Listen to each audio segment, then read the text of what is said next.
Hey all, welcome to week 7 of Storytelling Wednesday. We have a very amazing speaker today, Richard Kuntz, or Rich as I know him.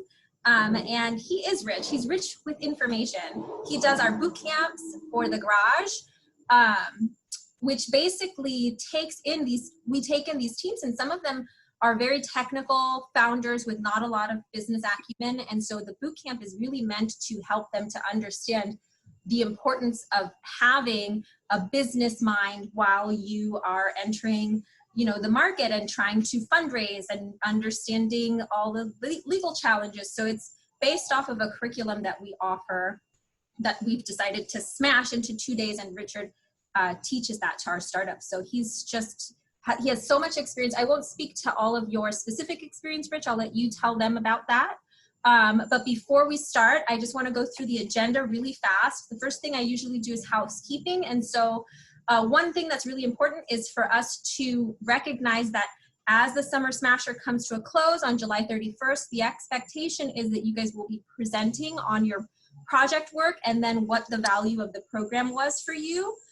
You should see all of those clear expectations on the latest newsletter. You should expect an email coming soon from Cami about what we want to get from you by next Wednesday. And then you guys have to sign up with me on next Thursday to do quick run-throughs of your presentation to make sure that you guys have your time under control, because we can't spend all day on Zoom, and there's a lot of you, and we all want to be able to present. So all of that stuff should have been made very clear in the newsletter. The challenge will be doing it on Zoom. So I've never done 25 presenters on Zoom before. So be patient with each other, including be patient with me. I'm going to do my best. Just remember that we're going to start 30 minutes early that Founder Friday. So we're going to start at 1:30.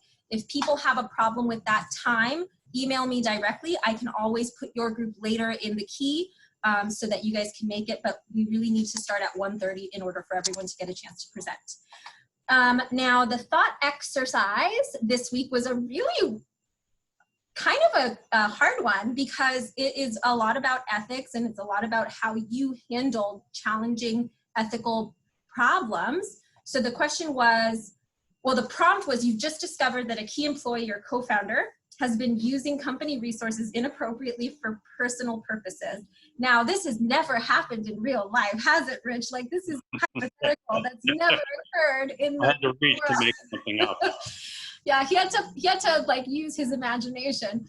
So this actually happens. What do you do? What do you do when that happens? Founders have been posed challenging situations like this since the beginning of time. And so we asked you what you guys would do. And here's the word cloud. I pulled out just the main action words this week to make sure that we can really see how people were responding and what they were thinking. So the big stuff, it looks like privately handling this problem, confronting them, getting understanding of what went wrong or what they did wrong. So those are things that I saw consistently through the group.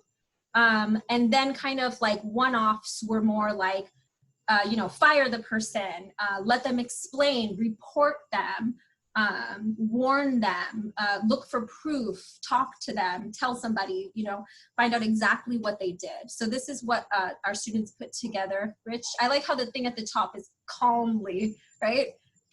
Which is a lot easier said than done when somebody who you trust does something to make you trust them a lot less. Now, RC, did you do a word cloud for that you can share? Am I not sharing that right now? Oh, darn, I thought I was sharing my screen. There it is. See, that's the question that I thought I was sharing.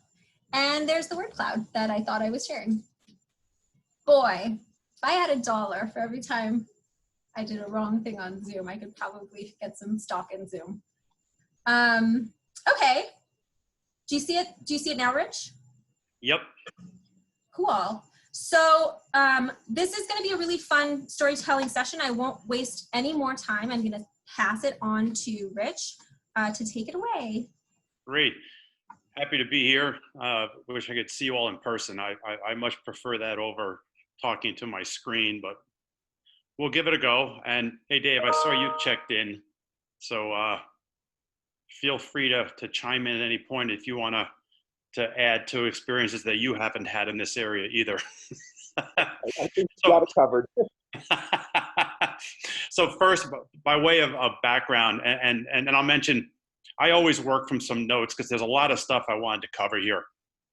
So if you see me glancing down, and if I'm guilty of reading too much, sorry about that. But I know we're short on time, and I really want to try to put you guys in a position of understanding what kind of situations may come up throughout your career, how might those be addressed, and realize that they're usually not as straightforward as you would think.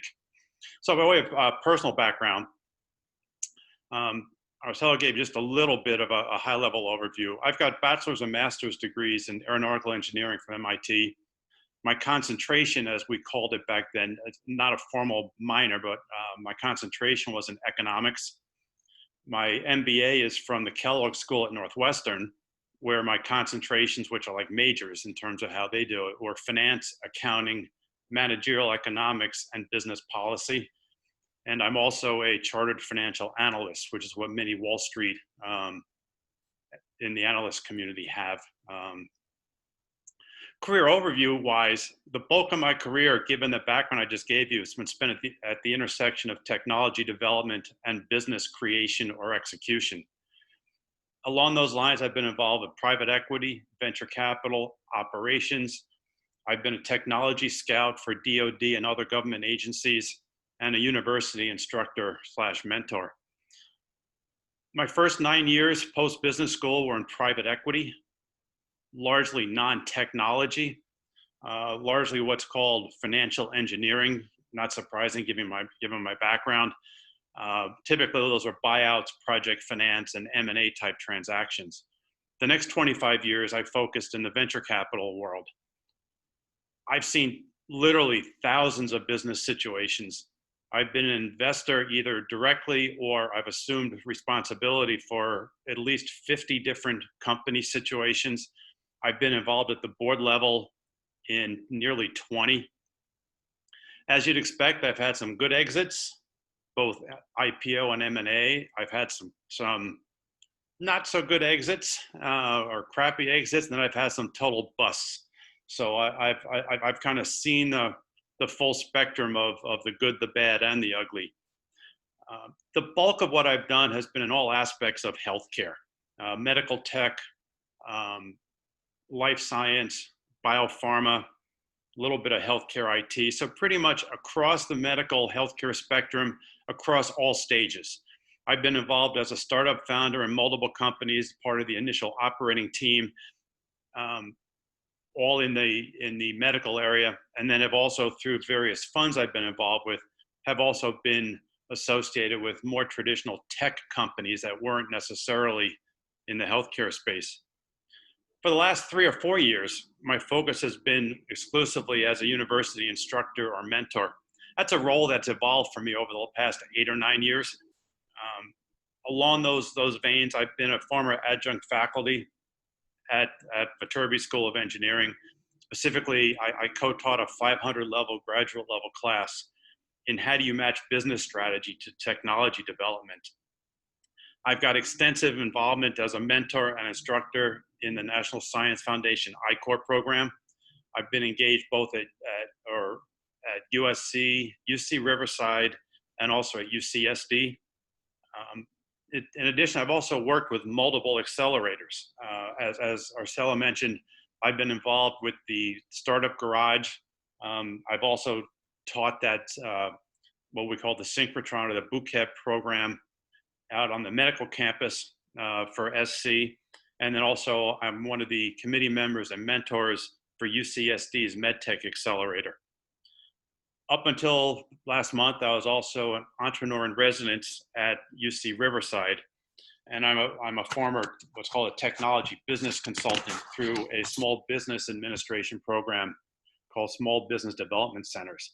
So that's basically me in a nutshell. So you can see I've I've seen a lot of situations. I've always been very analytical in my approach to things, given the heavy finance background and the engineering background.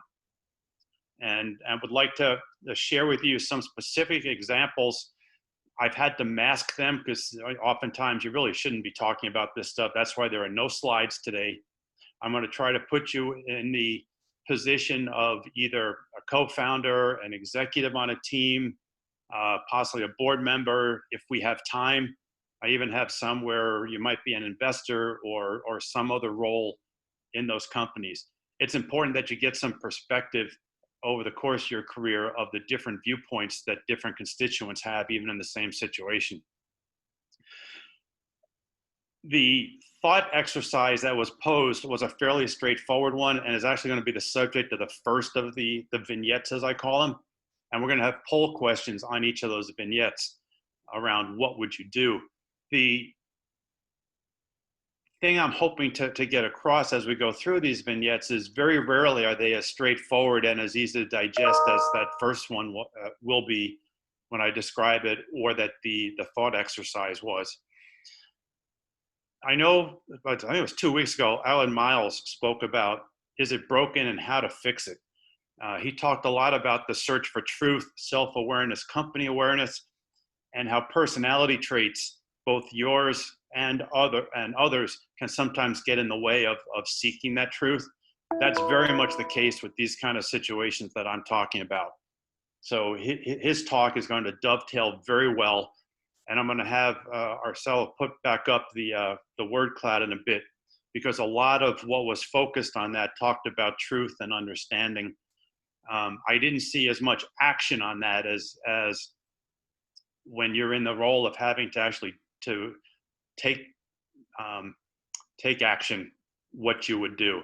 I had mentioned to Arcelo when we were prepping for this call that I thought the biggest word you'd see across the middle of it was fired, and that was only a tiny word towards the bottom of the cloud, if I remember it correctly. So let's talk about what kind of action you'd have to take, and also what kind of real world complications can get in the way of that. So the first one, and I draw all of these from either past portfolio companies that I've known about but maybe was not an investor in, other companies where maybe I've had some role, and I've tried to hide the facts enough to not be traceable back, but to give you as much as I can remember. Some of these date back over 20 years. So some of it may be real, some of it may be just what I remember. Arcelo, could you put back up the word cloud for me?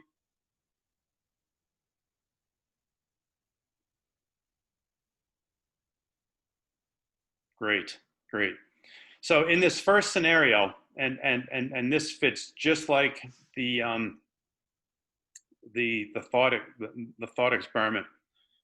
The CEO discovered that the CFO was issuing checks to accounts that he or she controlled personally that were not at all related to the business as a vendor or any kind of relationship. Those loans, as they started initially, were basically used to float the CFO personally during the course of a month. The way bookkeeping works and accounting works, you close out the books at the end of the month, which means you don't go back and revisit things after that point in time. And the CFO was initially very carefully making sure that he paid back anything that he had, quote unquote, borrowed, so that it wouldn't show up or be noticeable. Eventually, though, he fell behind in that, a balance grew, and then the CEO became aware of it. This was a long-standing, trusted relationship between the CEO and the CFO. So this was not a hired hand. This was somebody who had a long personal relationship as well. So Arcelo, if you can put up the first poll question.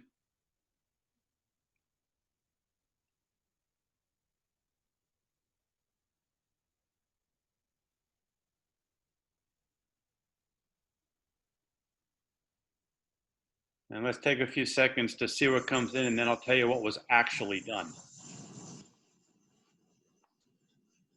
So if everyone can look, there we are. Finally figured out that Zoom questions should happen one at a time.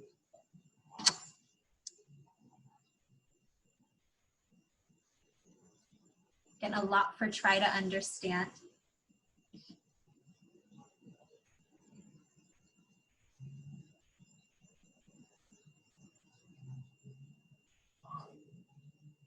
Getting some 3 and 4s. It's 10, 12, 13 out of 19. Wait a little bit longer.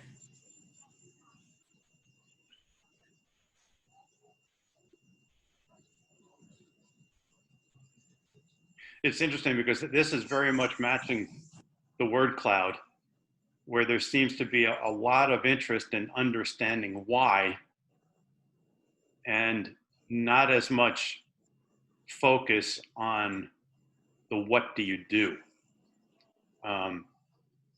As a company executive, unless it's all your own money in the company, you need to recognize that you're working as a fiduciary, which means you've got responsibility to your investors and to others involved in the company. So the why is important, but doesn't always and shouldn't always drive. I think that was everybody just because I'm counting the 4s and Dave. And really shouldn't necessarily drive what action you need to take. So roughly half of you just focused on understanding why. Nobody seemed to care about getting the money back, which is frankly a little surprising.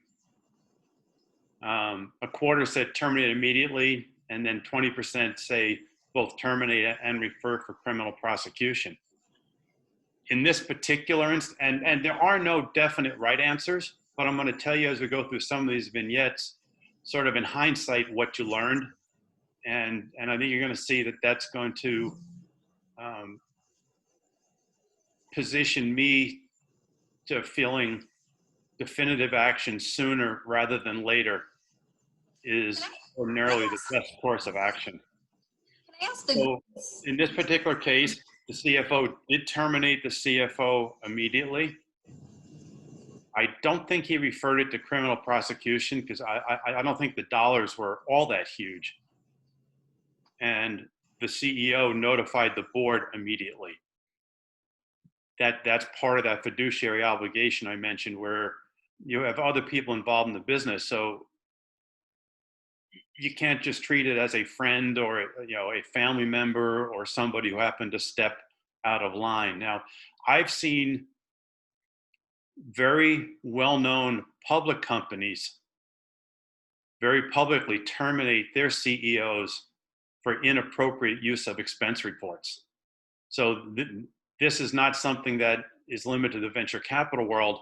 This is something that, as you go through your careers, you need to keep your eyes open for, you need to not do yourselves, and you need to recognize the severity of a situation like this. We can go back to the word cloud. Rich? Yeah, Dave. Yeah, this is one, I may have mentioned this in the synchrotron we did before, but just to add one anecdote along these lines, for one of my companies, we had a CEO who, very successful, founder of the company was doing very well, and he had taken, call it $20,000 to $30,000 worth of arguably inappropriate expenses. Some of them was unarguable. It shouldn't have been done. Mm-hmm. And we were in the same situation and ultimately made the decision as a board to 1099 him for everything that those expenses. In other words, he had to pay taxes on it. We simply put it as part of his compensation. And we put in, I would say, some constraints going forward. And in retrospect, it was absolutely the right move. He didn't repeat the error, and he ended up taking us to the best exit that I've ever had. So it's not as easy as it seems. Yep. I mean, every situation is different. You're going to see this next one is a more nuanced one than either the one you just described or the first one that I talked about. The big thing that you need to always focus on is, as the board or as investors, you do have fiduciary obligations that are pretty broad. You need to be careful that you're not creating tax situations for the business, that you're not creating risks for the business. Inappropriately listing something as a business expense when it really should have been comp is a practice that you should not get into, which is why the route you took was a 1099. Other instances, I had on here, do you get written agreement to pay the funds back? 1099 is tougher when it spans over multiple years. So the next one, if you can drop that poll from the screen. No, okay, yeah, you can leave that up for number 2. So the next one, in this case, it was the auditor who notified the board that the CEO and the CFO were inappropriately using company credit cards for personal use. Now, the CEO had a much significantly larger practice at that than did the CFO. The CFO had been given the go-ahead by the CEO to go ahead and charge your gas, charge commuting type expenses and other more marginal things, whereas the CEO, there were things on there including lingerie and horse feed. Initially, here too, amounts were paid back every cycle, but eventually dollar amounts grew, which is how the auditor, during the course of a year-end audit process, finally came across it. Now, in this instance, unlike what Dave just described, this particular company was underperforming. It was a second-time CEO. He was not the founder in either situation. More of an operating guy than a founding guy. But he was one of those who, as my partner would characterize, was always, quote unquote, running the sunshine pump. So everything was always good. Everything was always getting better. Yet the company was continuing to underperform, falling behind projections. The investor group had already fractured. Some of the investors had said, we've had enough, we're out. And in this case, there was no management depth in the company. So if you'd say, well, let's get rid of the CEO and or the CFO, who would then run the company? So with that as the backdrop, what do you think you would do if you were a member of the board and you had to take some action on this one way or another?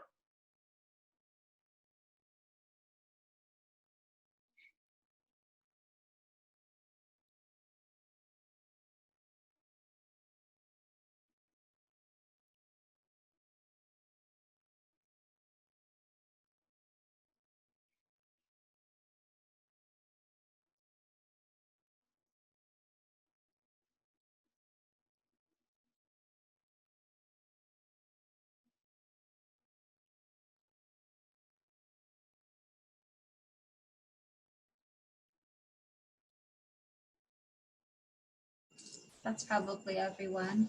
Okay, yeah, we're 13 to 17, up to 14 now.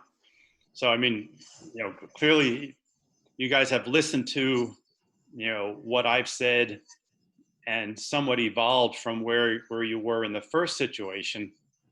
But it still isn't as simple as you think. Let me tell you first what the board did, and let me tell you then what ultimately happened. So the board confronted both the CEO and the CFO to end the practice. It took an extensive amount of work to go through all the credit card statements for the past, I forget, couple of years or whatever, monthly statements, to identify what charges were and were not business appropriate, to come up with dollar amounts, then negotiated a repayment schedule with the CEO. I think the CFO was able to just to settle those amounts up fairly easily. The company brought in a part-time CFO of a much senior level to really an overview capacity, to really keep an eye on what was going on to make sure stuff like this didn't happen again. And then elevated a board member to the role of executive chairman. So that person would then meet with the CEO on a regular basis, as well as get down in the weeds a little bit on the situation. So you think, well, you know, that was a lot of work to keep the situation going. You didn't have anybody to replace the CFO and the CEO. It seems like you kind of bootstrapped yourself and belt and suspended your way to a situation that was doable. Now, ultimately, it became clear the CEO had to go. So the CEO was then ultimately terminated. That CEO turned around and then sued the company for wrongful termination, which means you're then in a legal battle over whether or not they should have been terminated. Do you owe them severance? Do you owe them this? Do you owe them that? In the end, we just struck a settlement where we forgave the note in lieu of severance and did that versus the expense of litigating and the uncertain outcome on collecting on that note anyway. So you can see we spent an awful lot of time and money and attention trying to rescue this particular situation. In the end, we ended up selling the company in pieces, and none of us made any money on it at all. It was a total bust. Maybe it's because it was a total bust. Maybe it's because I felt personally disgusted that somebody who had stolen money from the company then turned around to sue for wrongful termination. We had to give it up. I don't think time goes by, I don't think about this company where I don't regret the decision. And there were multiple people on the board, so it wasn't just me, that should not have immediately terminated him and referred for criminal prosecution. The amount that was owed was on the order of $100,000. That was a big dollar amount. Any comments on that one, Dave? Sorry, I was on mute. You know, woulda, coulda, shoulda, but I have to agree with everything that you said. It's that's the kind of thing that just kind of jumps up and bites you. And, you know, unfortunately, you have to make these decisions in real time, and you weigh a lot of factors, and it's only after a matter of time that you realize which ones are honestly considerably more important than the others. Yeah, I you know, even though the board was comprised of investors in the company, as well as, you know, some outside people. So the board, when it made its decision what to do, you know, did it in a fiduciary manner because everybody was represented, all interests were represented, and we knew we didn't have a good alternative to go forward. But in the end, we ended up spending more money than we would have otherwise, and nobody came out of it okay. It's like that old adage that you often hear senior executives as well as investors say and board members say, you know, by the time you think you should have gotten rid of somebody, it's already too late, and you never regret terminating someone too soon. Yes. So, you know, keep that stuff, you know, in all your minds as you grow your careers, and try to understand, you know, why other constituents in your situation may have very different views than what you have. And sometimes that's experience speaking. Sometimes it's just a concern that is broader than your own personal interests. The next one, if we go up to the next. Well, number 3. you want me to launch the third poll? Yep. So not all inappropriate misuse is financial, at least not directly financial. Here's an example that predates the Me Too movement by more than a decade. Not quite 20 years, but definitely more than a decade. The board became aware that several women employees in the company had lodged formal complaints of sexual harassment against the founder CEO. Some of these folks were seeking monetary compensation to drop their complaints. The allegation was that the CEO, late at night from his home computer, would send very inappropriate and suggestive emails to a number of the women in the company. And they suspected he was, and I think this was based on the grammar in the emails, suspected he was either liquored up or under some other influence at the time. So if you're on the board in this instance, what do you do? Remember, he is both the founder and the CEO.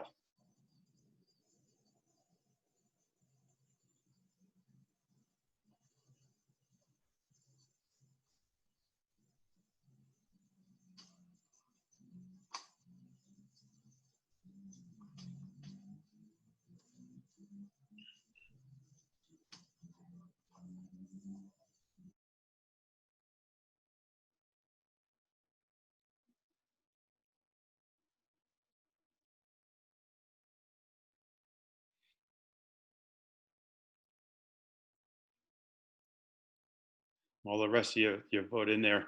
One of the things I didn't put in here that typically would do just as part of that truth-seeking process that Ali talked about, you end up engaging generally outside counselors. You want somebody not involved in the company to look into the claims. Remember, this isn't always criminal prosecution. Sometimes these are done civilly. Sometimes these aren't even raised to the level of litigation. Sorry, we're at 10. This one's a little trickier, although, if I'd have asked this question 10 years ago, it would not have had the heightened sensitivities that you have today with the Me Too movement and the fact that some very high profile people, just based on allegations, have been terminated.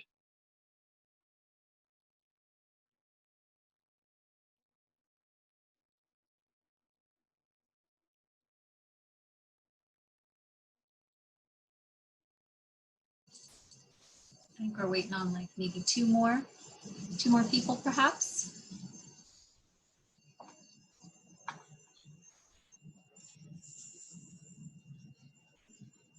I think this is a pretty good estimation of the group, though. Yep.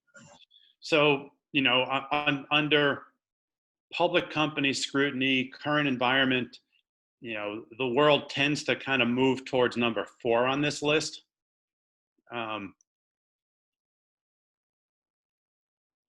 Our situation was much more complicated than I laid it out. So the founder CEO had shareholder voting control of the company. They also had effective board control, both through his own seat as well as friendly, I'll call them board appointments. So when you have a situation like that, the board or the shareholders, as much as you want to do something, you may or may not be able to actually get it done. So in this case, the course that was taken, the company paid out settlements. It got the founder CEO to step aside from day-to-day management of the company to check himself into an inpatient alcohol treatment center. And the thought was this would take normally many weeks and counseling to in advance of returning to running the company. Well, that didn't quite work that way in this case. After a short stay, which I think was like a week, the founder CEO unilaterally declared himself cured and unilaterally reinstated himself as the head of the company. Since he had board control and shareholder control, there really wasn't much that could be done. But recognize that behavior and that posturing put the company and the board at considerable risk and really harmed the long-term relationship and the trust between the board and the CEO, and required a lot of ongoing time and attention to make sure that person stayed on the straight and narrow going forward.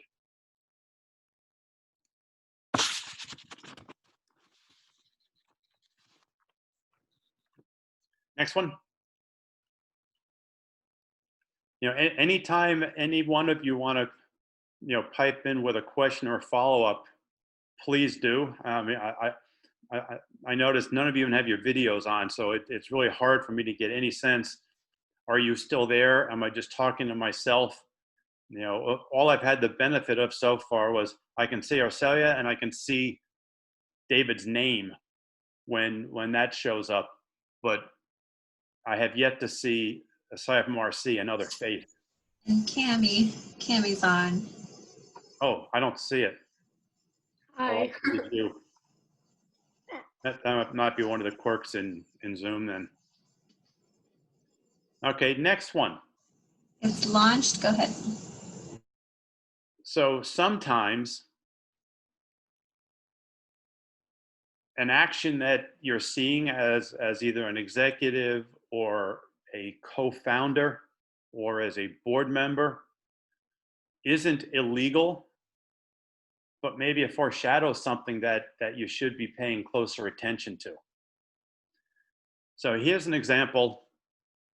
It was a husband-wife founder team. Both were PhDs without senior managerial experience. The company had been around for a number of years, had a history of overpromises on the scientific development, missed milestones, lengthened timelines, and over budget. I mentioned that neither the husband nor wife had senior managerial experience. The board and investors had tried multiple times, either on a full-time or interim basis, to instill a COO into the situation. I think the company went through 3 or 4 of those. The history of the founders was that they would go around the business people to go directly to the board to lobby for and to present their one-sided case for things without the benefit of balanced discussion. That's largely why they couldn't keep a COO or a business person. They also weren't particularly well engaged with the bench scientists.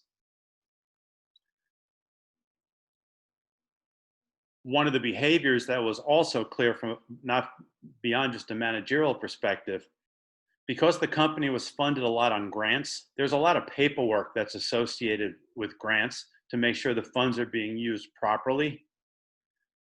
There was kind of a loosey-goosey approach to reporting to the funding agencies on the grant use, either in terms of timing or the rigor and the specificity with which they were reported.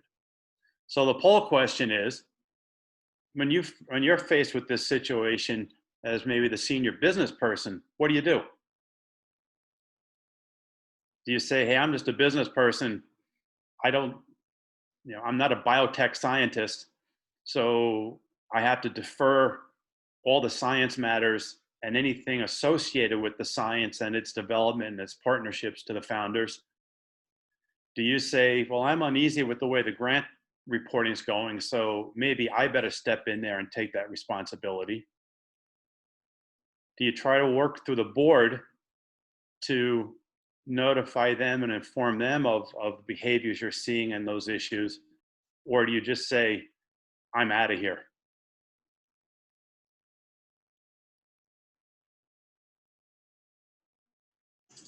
I have a question, Rich. Yep.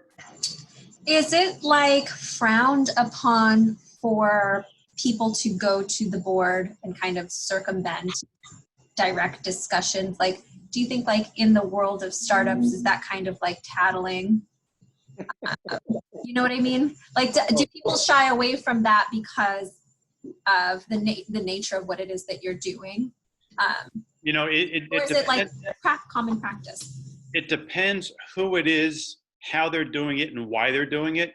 When you get into a larger company, even a larger private company, you will have an auditor person in there, not from an accounting perspective, but this is somebody who reports to the board directly, not through the CEO, because you want that kind of channel available.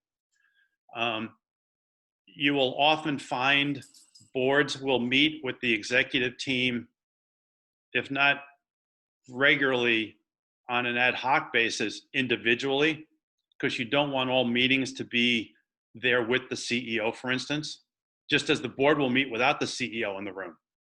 So yeah, tattling isn't really the expression I would use, but when there's inappropriate or concerning behavior going on, the board needs to know about it.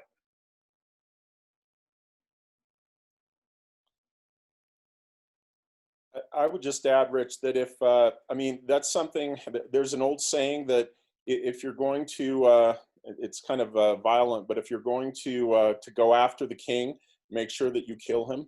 And the same thing is true. If you are somebody a couple of levels down, and if you do an end around to the board, you've essentially destroyed your relationship with the CEO.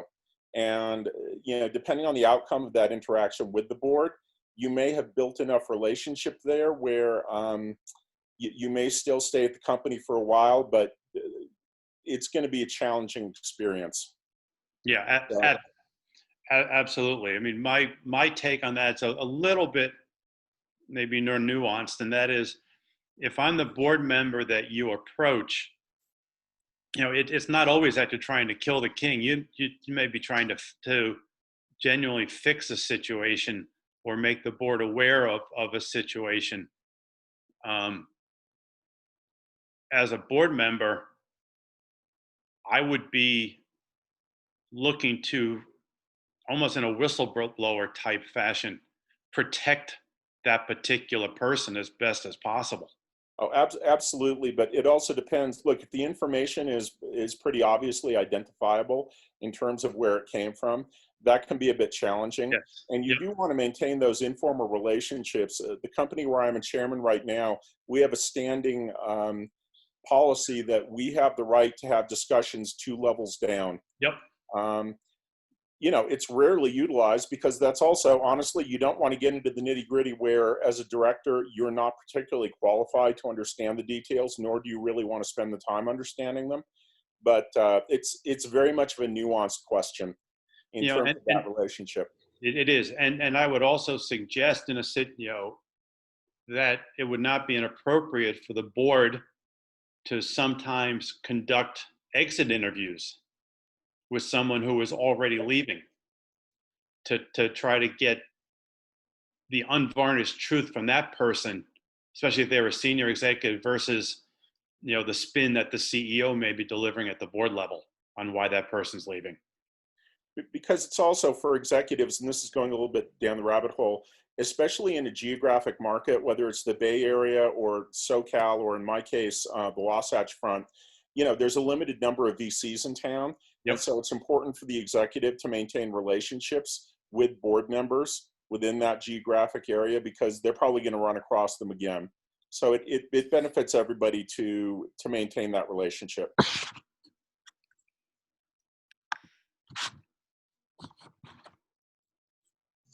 think, hello.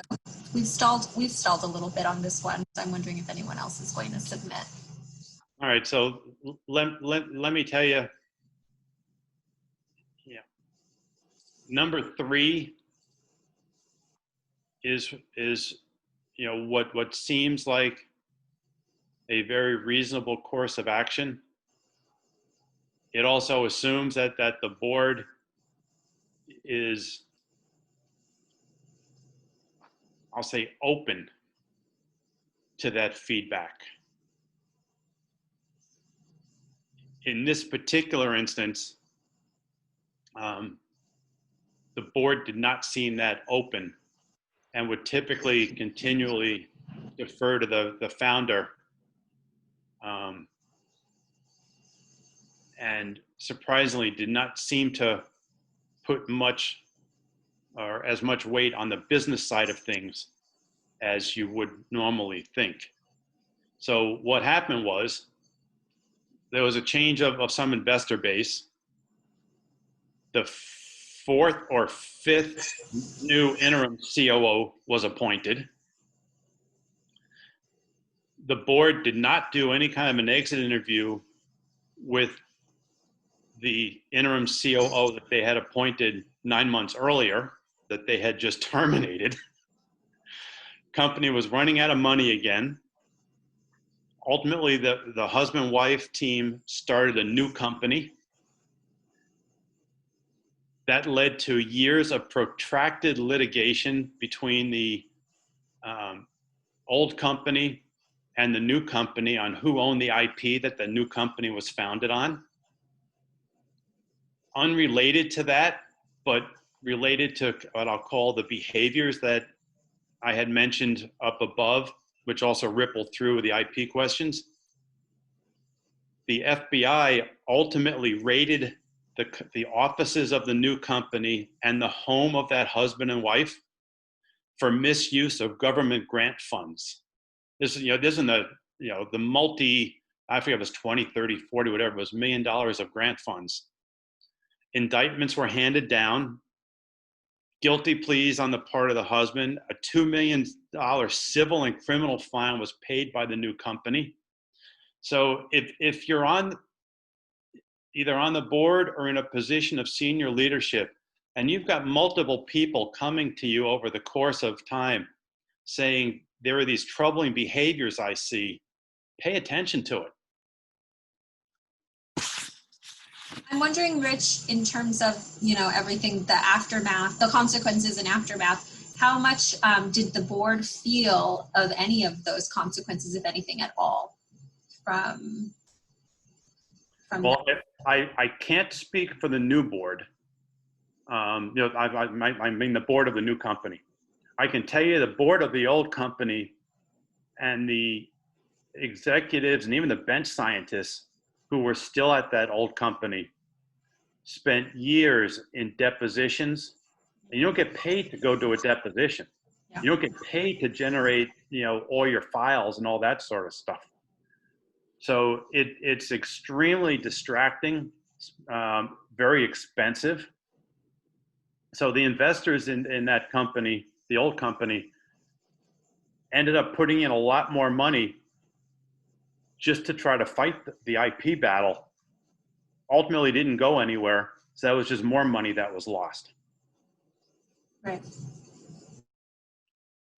So I noticed we're at 2:51. I've got a couple more scenarios I can talk about if you want, or we can open this up a little bit more for some interactive. If you would take down that poll 4 and just go to the word cloud. Okay, just the word cloud, got it.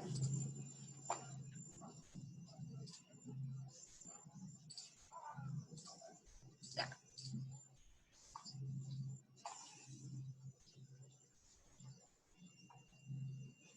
Is that up? The poll question's still in front of it. I don't have that on mine. Let me see. Is it gone now? No. It blocks the entire word cloud. I think that you have to do the poll. Just close it out.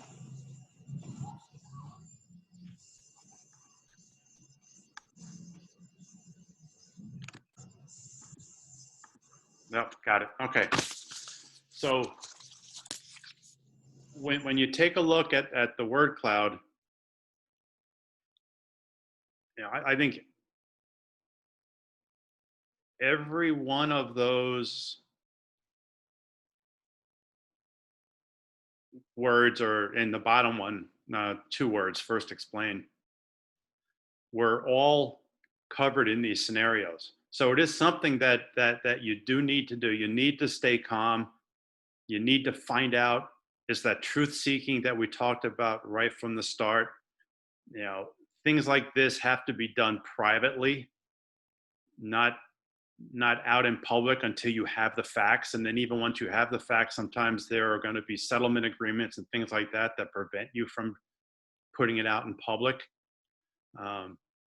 Action, we talked about different actions, different situations. You confront both the situation and the people involved.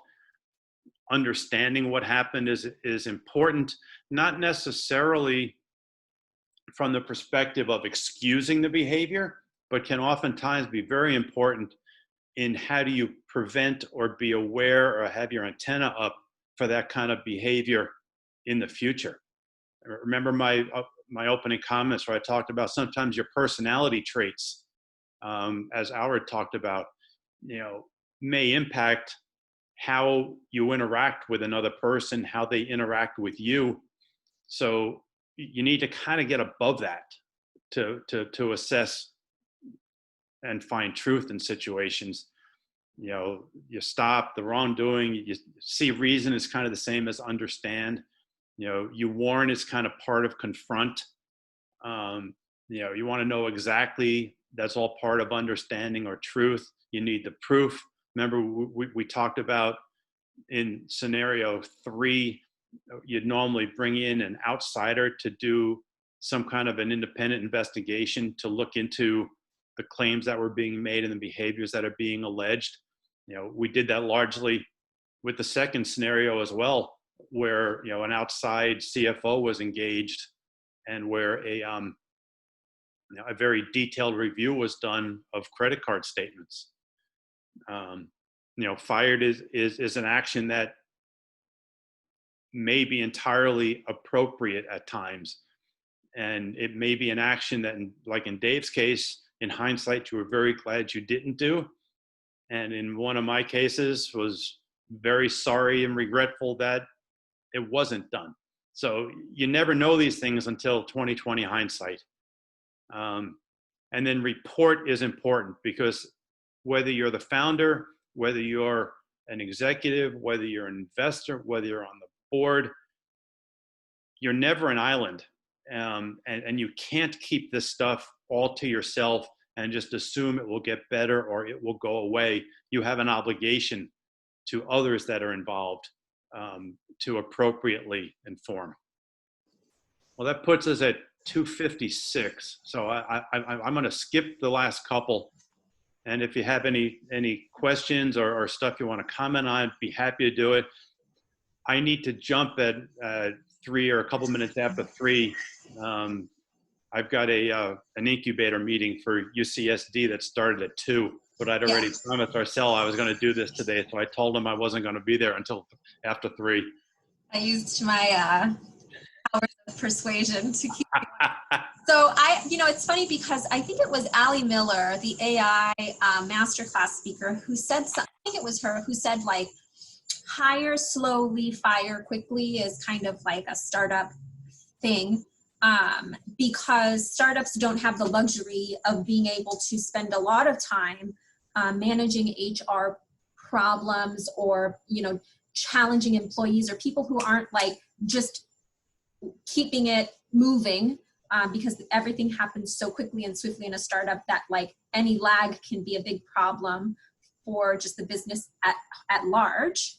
However, I do think that spending some time understanding why things like this happen can be valuable, especially to a new founder, because in recognizing why someone ethically made challenging or less than ethical decisions within the company, you yourself can probably identify your blind spots a little bit more, and kind of see how, like, the progression of those types of behaviors out of them. You probably learn a lot from understanding that why, that you can take and use to be a little bit more sensitive down the line so that you can see these things coming sooner rather than getting blindsided by them.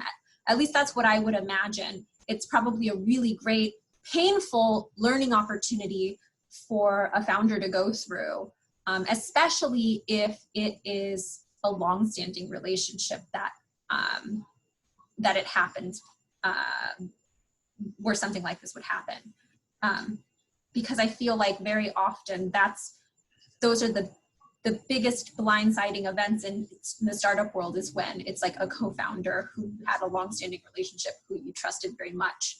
And so you just were like kind of almost keeping the blinders on and not necessarily looking to make sure that everyone was behaving well, and making a huge amount of assumptions that things are okay. One of the questions that we used to ask around our partnership table in my last fund, when we were debating whether or not to invest in a particular situation, was whether or not we would trust that CEO with our kids. which says, it's never purely a financial decision. It's a trust decision more than anything else, because you're going to have ups and downs. So I would implore you all, don't do things to destroy that trust, because you never get it back. And recognize somebody who you trust may let you down, and don't let that friendship stand in the way of what you need to do. Yeah, I also think making mistakes as a founder in the investor world is probably something that follows you indefinitely and would make it really hard down the line when you have maybe a second venture or a third venture, which happens very often in entrepreneurship, that you can become like a pariah in the investment world. Once you make one major mistake, it's hard to kind of. Although especially in California, there are all kinds of laws about what you can and can't say on a reference check. So what you're likely to get are just crickets as opposed to the story of what went on. So when you do reference checks on people, it's not necessarily what's said, it's what's not said that oftentimes is going to give you some good insights. Yeah. Or just, maybe, and I don't know this, but do voices travel in the investment world? Are there kind of like social networks within investment where people do checks, kind of off the record checks? If they know this person worked with this person and do the by the grapevine, is that something that happens in the investment world? That's a big yes. Of course. Undocumented though. You can very seriously, and Rich will know exactly what I'm talking about. I can absolutely destroy somebody's chances of getting a job without saying a single word that could be actionable. Yep.